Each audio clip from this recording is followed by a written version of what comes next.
Welcome to Brainbox. In first session, our today's session, we are going to discuss about atoms and molecules and see what are these atoms and molecules and where do they exist.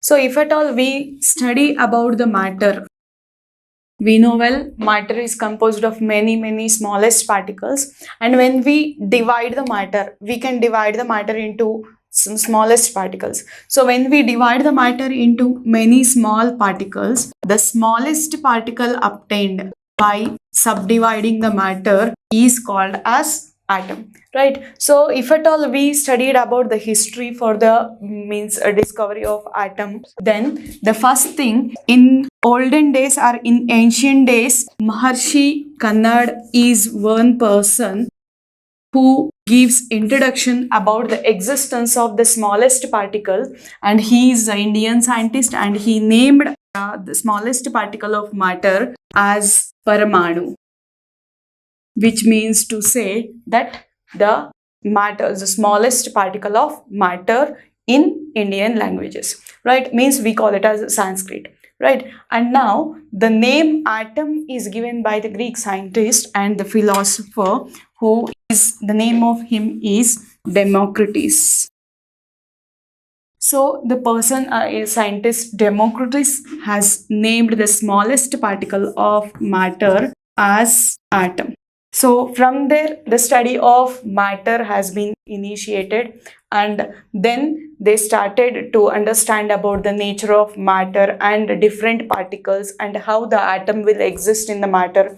In the similar manner, how the atom can behave, means to understand the nature of atom, different theories were proposed and different scientists worked a lot to establish the nature of this smallest particle of matter. Now, what is that much requirement for us to understand about the nature of this smallest particle of matter? That is because, see, if you understand, different matters are present in our nature, in our surroundings, right? And every matter behaves uniquely and differently, right? And what is the reason for the different behavior or unique behavior of every matter? To understand this, the only question, the only answer what we can get is from the study of atom, because when we study the microscopic particles of the matter, then we can understand how the matter is existing, how it is behaving. And what are the microscopic particles of matter? They are nothing but atoms, right? And now later, the foundation for the study of nature of atoms and molecules and their existence is given by Lavoisier, and that is given basically by using law of chemical combinations. Law of chemical combinations.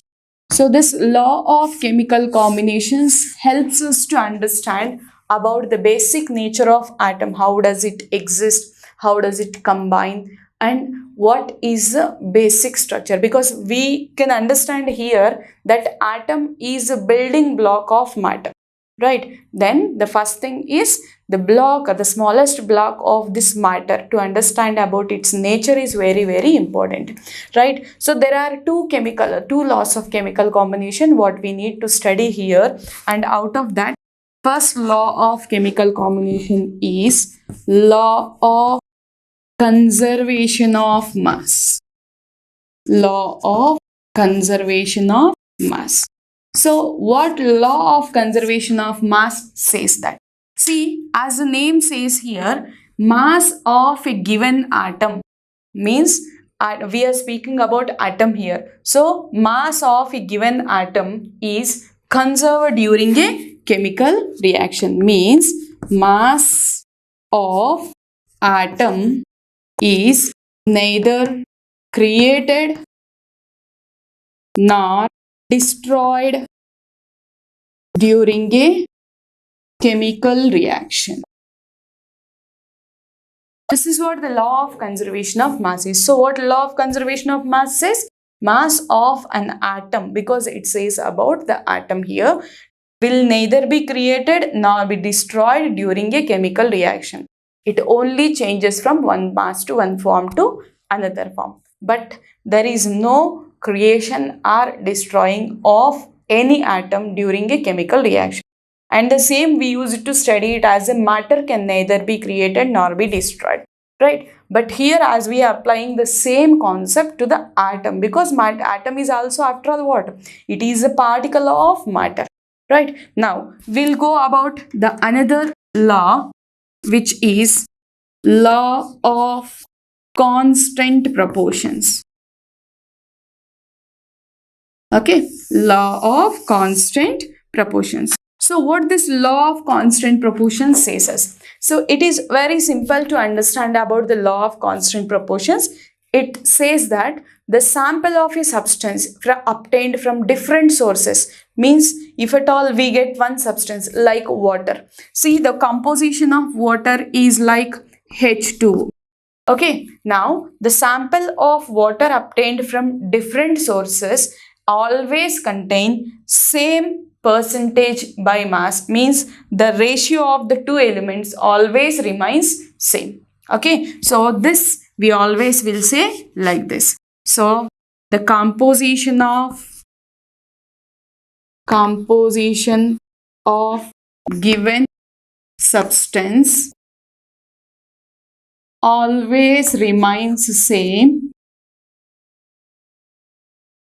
irrespective of the source.